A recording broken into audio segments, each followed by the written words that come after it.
Hello नमस्कार, मैं doctor Rajneesh Kumar आप सभी का एक बार फिर से हार्दिक स्वागत करता हूं। आज मैं बात करूंगा डीएसएसबी टीजीटी हिंदी के प्रश्न पत्र पर और उसकी प्रकृति, उसके पैटर्न, उसके नेचर पर बात करूंगा ताकि एक आइडिया मिले कि किस प्रकार से प्रश्न डीएसएसबी की परीक्षा में पूछे जाते हैं। तो उसके अंतर्गत हम पेपर नंबर 1 पर बात करेंगे। यानी कि पेपर तो एक ही होता है लेकिन उसका जो खंड नंबर 1 होता है उसमें उस पर बात करेंगे, जो कि कुल 5 खंडों में विभाजित होता है।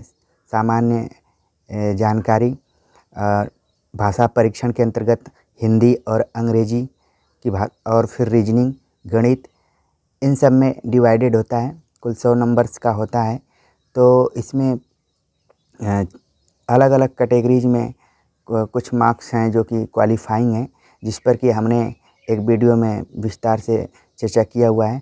आज हम इस पेपर पर बातचीत करेंगे कि किस तरीके से सवाल पूछे जाते हैं। देखा जाए तो डीएसएसबी का ये पुराना पेपर मैं लिया हूँ, एक आइडिया के लिए यहाँ पर मैं आप लोगों के सामने इसको रख रहा हूँ। पहला जो खंड इसमें दिया गया है वो रीजनिंग के तरह है, ठीक है। यहाँ पर क्वेश्चन नंबर 4 से इस पेपर में दिखाई पड़ रहा है कि संध्या और विंध्या की वर्तमान आयु का अनुपात 1:3 है। तो 3 वर्ष पूर्व अनुपात 1:4 था, तो 3 वर्ष पश्चात उनकी आयु का अनुपात क्या होगा। तो एक तरीके से ये रीजनिंग का सवाल है और इसको हल भी किया गया है। तो आप देख लीजिए कि इस तरीके के सवाल पूछे जाते हैं। अगला जो प्रश्न है कि श्रृंखला में विषम आकृति, तो इस तरीके से भी सवाल यहाँ पर पूछा जा रहा है कि जो विषम आकृति है उसका चयन करना है। तो एक ये रीजनिंग का सवाल है। फिर इसके बाद प्रश्न आ गया है कि यदि कब का अर्थ यक्ष है, तुम का अर्थ भाग है, तो माना का अर्थ क्या होगा, या फिर चाह का अर्थ प्लस है तो 10 कप चाह। तो इस तरीके से ये रीजनिंग दिया हुआ है, ठीक है। तो इसको देख लीजिए और इसी तरीके से प्रश्न पूछे जा रहे हैं, तो उसके हिसाब से अपनी तैयारी कीजिए। अगला प्रश्न है कि निम्नलिखित श्रृंखला में लुप्त पद, मतलब जो पद गायब कर दिए गए हैं। तो आप देख रहे हैं कि ABCD पर आधारित प्रश्न को पूछा गया है और इसमें एक को गायब कर दिया गया है, ठीक है। तो ये अल्फ़ाबेटिकली क्रमानुसार क्वेश्चन आते रहते हैं, तो उनके आधार पर है। फिर इसके बाद दिया है कि एक चेरी का मूल्य 5 रुपये है, एक अंगूर का मूल्य 10 रुपये है, एक्स इन फलों पर 40 रुपये व्यक्त करता है, विक्रय की गई चेरियों की संख्या क्या होगी। तो ये भी एक तरीके से मैथमेटिकल रीजनिंग है। तो इसको देख लीजिए कि ऐसे प्रश्न भी पूछे जा रहे हैं। और अगला प्रश्न इसमें दिया अंकगणितीय क्रमिक श्रृंखला में 15वीं संख्या क्या होगी। जैसे कई बार सवाल पूछ दिया जाता है कि किसी क्लास में 30 बच्चे हैं, तो उसमें से फलां 11वें नंबर पे है और फलां 16वें नंबर पे है, तो इनका अगर चेंज कर दिया जाता है तो कौन किस नंबर पे होगा। तो कई बार इस तरीके से भी सवाल पूछे जाते हैं। तो देख लीजिए इसको। एक प्लेटफार्म पर खड़े रहकर आप एक बस को तीव्र गति से आते हुए देखते हैं। अचानक आप देखते हैं कि एक छोटा सा बच्चा गतिशील बस की ओर भाग रहा है, तो आपकी ओर से आदर्श कार्रवाई क्या होगी। एक तरीके से ये इथिक्स टाइप का सवाल पूछा गया है, ठीक है। तो ये भी देखिए, ये IQ लेवल को चेक करने के लिए इस तरीके का सवाल पूछा गया है। तो ऐसा भी सवाल आता है। फिर इसके बाद थोड़ा सा बड़ा सवाल पूछा गया है, ठीक है। पैराग्राफ टाइप का दिया है और उस पर कुछ सवाल हैं। तो जो भी सामाजिक आर्थिक रूप से पैराग्राफ पूछे जाते हैं या फिर वैज्ञानिक गतिविधियों पर आधारित, उन पैराग्राफों के आधार पर भी कुछ कुछ सवाल आते रहते हैं। तो इसी हिसाब से तैयार करके जाने की ज़रूरत है। इसमें एक पैराग्राफ दिया है, उसके आधार पे उसको हल करने की प्रश्न दिया है। फिर उसमें आंसर प्रश्न पूछा है, फिर आंसर दिया हुआ, एक ही प्रश्न पूछा है। फिर क्वेश्चन नंबर 12 ये संबंधों पर आधारित है कि सौजन्या लावण्या की माँ है, लावण्या के पिता की माँ का सौजन्या के साथ क्या संबंध होगा। तो ये जो रक्त संबंध से संबंधित चैप्टर होता है रीजनिंग में, उससे जुड़ा हुआ ये प्रश्न है। ठीक है। फिर ऑप्शन दिया हुआ है। इस क्वेश्चन पेपर को मैं टेलीग्राम चैनल में भेज भी दूंगा। यहाँ पर बताने का मतलब सिर्फ यही था कि कैसे सवाल पूछे जाते हैं, उनके नेचर को हमें समझना ज़्यादा ज़रूरी है। ठीक है।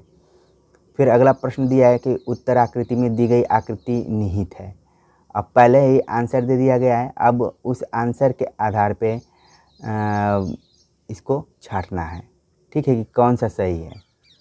फिर क्वेश्चन नंबर 15 दिया है कि किलोग्राम द्रव्यमान में उसी प्रकार पास्कल का संबंध क्या हुआ। तो ये एक तरीके से जो मात्रक से संबंधित सवाल आते हैं और ये रीजनिंग के अंतर्गत ही आ रहा है कि किलोग्राम द्रव्यमान है तो उसी प्रकार पास्कल का क्या होगा। तो इसमें सही आंसर दिया भी है कि दबाव। ठीक है। क्वेश्चन नंबर 16, शब्दों में विषम युग्म का चयन करिए। विषम युग्म, अब एक तरफ लोक नृत्य दे दिया है अलग अलग स्टेट्स का और फिर उसे जोड़ने के लिए बोल रहा है, तो कौन सा इसमें गलत है। तो ये ध्यान भी रखिए कि रीजनिंग हल करते समय कहीं से भी किसी भी तरीके का सवाल बनाया जा सकता है, लेकिन जो आपके सामान्य जानकारी का एक हिस्सा हो सकता है। ठीक है। फिर अगला सवाल दिया है कि मनुष्य के पास सदा क्या होता है। अब ऑप्शन दे दिया है। ठीक है, आँख, नाक, कान, हृदय। तो जाहिर सी बात है कि ऊपर का जो तीनों दिया है इसमें से कुछ कुछ डैमेज हो सकता है, लेकिन अगर ये डैमेज हो गया तो फिर एकदम के लिए। फिर क्वेश्चन नंबर 18 दिया है, इसमें श्रृंखला में आगामी आकृति क्या होगी। आकृतियाँ दिया है और फिर आगे रिक्त स्थान टाइप का उसको भरना है। तो इस तरीके के सवाल आप छोटी कक्षाओं में, खासतौर से नवोदय एग्ज़ाम के एंट्रेंस एज में या फिर जो प्रवेश परीक्षाएं होती हैं उनके एंट्रेंस एज में और जो भी वनडे एग्ज़ाम्स होते हैं, प्रश्न आते रहते हैं, उसी को आधार बनाया गया है इसमें भी। ठीक है। फिर सवाल है कि बिंदुयुक्त रेखा पर पारदर्शी पत्रक को मोड़ कर रखने में आकृति कैसी होगी। तो इसको समझकर फिर उसी हिसाब से इसका आंसर देना है। मोटे तौर पर आपको ये पता चलना चाहिए कि किस प्रकार से प्रश्न पूछे जा रहे हैं, बताने का मतलब यही है। ठीक है। फिर ये तो रीजनिंग का रहा, अब आ गया है जीएस का। कई बच्चे मैसेज करते रहते हैं कि किस लेवल का जीएस पूछा जाएगा। तो आप देख लीजिए, यहाँ पर लिखा है कि संविधान के चौथे भाग में निहित राज्य नीति के निर्देशक सिद्धांतों के संबंध में कौन सा कथन गलत है। तो ये इजी भी हो सकता है किसी के लिए और किसी के लिए कठिन भी हो सकता है। अब नैतिक निर्देशों का जो भी प्रावधान किया गया है उससे संबंधित इसमें विकल्प दिए गए हैं, उसमें बताना है आपको। फिर प्रश्न इधर पूछा कि भारत के अटॉर्नी जनरल के संबंध में कौन सा कथन सत्य नहीं है। अटॉर्नी जनरल की सारी चीज़ों के बारे में पता होना चाहिए। ठीक है, उनके कर्तव्यों के बारे में और उनका कार्यकाल कितने साल का होता है, ये सब। तो इससे संबंधित भी सवाल यहाँ पर पूछे जा रहे हैं। फिर है कि चश्मे का आविष्कार किसने किया था। अब इसमें साइंस से संबंधित भी कुछ सवाल पूछे जा रहे हैं, तो ये भी चीज़ों को ध्यान में रखना। खासतौर से आप अगर लुसेंट जीएस की किताब रखे होंगे तो वहाँ से आप इसको देख सकते हैं। अब देखिए, खेल से यहाँ पर प्रश्न पूछ दिया गया है कि शाह कप एक अंतर्राष्ट्रीय स्पर्धा है और ये किससे संबंधित है। तो इसका जो सही जवाब है वो है हॉकी से। घड़ी के सूक्ष्म भागों को स्पष्ट रूप से देखने के लिए घड़ी साज किस चीज़ का प्रयोग करते हैं। तो ये भी एक साइंस के से संबंधित सवाल है और देख रहे हैं कि 3-4 सवाल आ चुके हैं साइंस से। फिर दिल्ली का अलाई दरवाज़ा, ऐतिहासिक सवाल, इतिहास से सवाल आ गया कि कौन बनवाया था। ठीक, तो छोटी छोटी जानकारी भी इस परीक्षा में रखना है। अब करेंट अफेयर से संबंधित सवाल आ गया। चूँकि ये प्रश्न पत्र 2018 का है तो इसमें कुछ करंट से संबंधित है, जो कि मंगलयान से संबंधित यहाँ पर प्रश्न आ गया है। ठीक है, मंगल ग्रह से दिल्ली में पहली बार विकल्प दिया है। फिर सामान्य राजधानी बनी थी, किसके समय में बनी थी, ये भी इतिहास से संबंधित प्रश्न है। तो दिल्ली से जुड़ी घटनाएं जितने भी हुई हैं उनको भी थोड़ा सा ध्यान में रखेंगे तो ज़्यादा बेहतर रहेगा। फिर इसके बाद बैंकों से संबंधित आ गया कि किसकी स्थापना कब हुई थी, क्या हुआ था, उसका क्या दायरा है, उसके बारे में। फिर टोडा कढ़ाई राज्य से है, तो ये जनजाति से संबंधित सवाल पूछ लिया गया है कि टोडा जनजाति है, उसी से संबंधित कढ़ाई होती, कुछ उनकी खास कढ़ाइयाँ होती हैं। कढ़ाई मतलब जो भी जैसे सिलाई, कढ़ाई, बुनाई, उससे संबंधित है। तो टोडा जनजातियों का जो समूह संबंध है वो तमिलनाडु से है, तो इसी तरीके से। फिर कुछ सरकारी योजनाएं हैं जो उनसे भी सवाल पूछे जा रहे हैं। तो कुल मिला जुला कर आपको सामान्य जानकारी रखना है और उसी हिसाब से तैयारी करना है, ठीक है। साइंस से भी लगातार सवाल पूछे जा रहे हैं, तो इसका मतलब कि साइंस को आपको ध्यान में रखना पड़ेगा। खासतौर से इसमें जो बायोलॉजी है, जीव विज्ञान से ज़्यादातर सवाल पूछे जाते हैं। ब्लड से हो गया, रोगों से संबंधित सवाल हो गए, ठीक है। खान पान से संबंधित भोजन वाला जो है उससे संबंधित सवाल। फिर अगर कहीं पे चुनाव इत्यादि हुआ है तो उससे भी सवाल कई बार पूछ लिए जाते हैं। और यहाँ पर एक सवाल है कि लोकसभा ने 2018 में राष्ट्रीय खेल विश्वविद्यालय की स्थापना करने के लिए कहा। तो ये एक तरीके से करेंट अफेयर वाला सवाल है।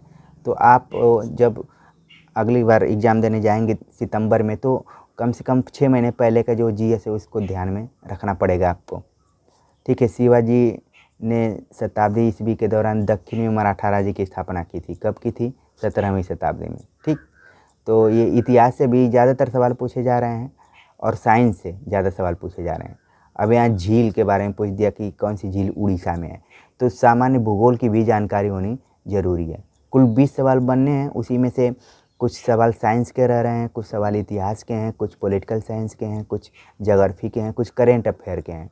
तो ज़्यादा सवाल रहते तो ज़्यादा संभावनाएं बनती, लेकिन कम है तो फिर उसी हिसाब से आपको तैयारी तो पूरा फुल वैसे ही करना पड़ेगा, ठीक। तो ये इस तरीके से सवाल पूछे जा रहे हैं। सामान्य जानकारी की आपको पता चल गया होगा कि कुछ जैसे माउंट एवरेस्ट कहाँ पर है, या फिर पर्वत शिखर भारत में कौन सा स्थित है, तो ये दिया हुआ है। अब देखिए अर्थमेटिक का, ये काफ़ी इम्पोर्टेंट रोल निभाता है। तो जिनकी अर्थमेटिक गणित अंक गणित अच्छी होगी उनके लिए अच्छा रहेगा। बाकी लोग इसको भी थोड़ा सा प्रैक्टिस करने की कोशिश करें। तो अंक गणित में देखिए किस तरीके से छोटे छोटे सवाल पूछे जा रहे हैं कि 51,200 की एक राशि पर 3 से 3/4% वार्षिक दर से 2 से 1/3 वर्ष में चक्रवृद्धि ब्याज कितना होगा। तो ये चक्रवृद्धि ब्याज से संबंधित भी सवाल पूछे जा रहे हैं। फिर समानुपात से सवाल पूछा जा रहा है। फिर समानुपात से कई सवाल पूछे जा रहे हैं, ठीक है। तो यहाँ पर है, तो देख लीजिए प्रश्नों को एक बार कि किस तरीके से सवाल पूछे जा रहे हैं, उसी तरीके से तैयारी आपको करना पड़ेगा, ठीक। इस क्वेश्चन पेपर को मैं उसमें डाल दूँगा टेलीग्राम में, तो आप एक बार मोटे तौर पे सामने से देख लेंगे। बाकी नेचर आपको समझ में आ रहा होगा कि कैसे कैसे सवाल आ रहे हैं। खासतौर से चक्रवृद्धि ब्याज से ज़्यादातर सवाल पूछे गए हैं, तो ध्यान में रखिए। फिर ये प्रतिशत से संबंधित सवाल भी आता रहता है हमेशा, तो उसको देख लीजिए। और ये पानी टंकी ये सब से संबंधित भी सवाल आते रहते हैं, तो उनको देख लीजिए, ठीक। फिर एक ग्राफ से संबंधित सवाल आ रहे हैं, जिनको कि टेबल ग्राफ बनाकर सवाल पूछे जाते हैं और कई सवाल इसके आधार पर रहते हैं। तो उसी हिसाब से इसकी तैयारी करना है, जो कि अलग अलग परीक्षाओं में भी यूजीसी एनटीए नेट की जो लोग तैयारी किए होंगे उसमें भी ये सवाल पूछा जाता है इस तरीके का, ठीक है। तो तुलनात्मक तरीके से फिर यहाँ पर आ रही है जनरल इंग्लिश। जनरल इंग्लिश में सामान्य ही अंग्रेजी तो रहनी ही चाहिए। तो उसके अंतर्गत आप देख रहे हैं कि यहाँ पर सिनोनिम्स पूछ रहा है, तो पहला आपको सिनोनिम्स तैयार करना है, ठीक है। फिर इसके बाद प्रीपोजिशन से संबंधित सवाल आ रहे हैं, प्रीपोजिशन। फिर इसके बाद कुछ जो भी सही ऑप्शंस हैं, मतलब कि वाक्यांश दिया गया है उसको ठीक से भरना है कि कौन सा वाक्य यहाँ पर सही रहेगा, ठीक है। तो ये सवाल हो गया। फिर इसके बाद कई बार मीनिंग मिस्टेक्स आ जाता है, तो वो है। फिर एनोनिम्स का यहाँ पर आ गया है कि इसका एनोनिम्स क्या होगा शब्द का, ठीक है। तो सिनोनिम्स एनोनिम्स तैयार करना है, प्रीपोजिशन तैयार करना है। इसके बाद वाक्य जो शुद्धि है उसके लिए भी सही चीज़ों को कैसे भरें ये देखना है, ठीक। तो इस तरीके से अंग्रेजी में सवाल ज़्यादातर आ रहे हैं। और यहाँ पर फिलिंग द ब्लैंक्स ये भी कई सवाल पूछा गया है, देख रहे हैं आप, लगातार इसमें दिया हुआ है। फिर ग्रामर के हिसाब से भी ध्यान में रखना है। सिनोनिम से दोबारा भी सवाल पूछ लिया गया, यहाँ पर एनोनिम्स पूछ लिया गया।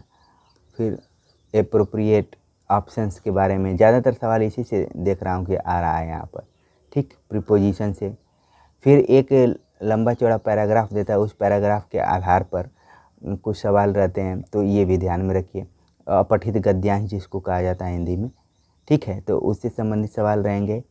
और तो इसमें दिया हुआ है 3-4 सवाल दिए रहेंगे, तो उससे हल करना है। तो इस तरीके से ये तो अंग्रेजी का हो गया।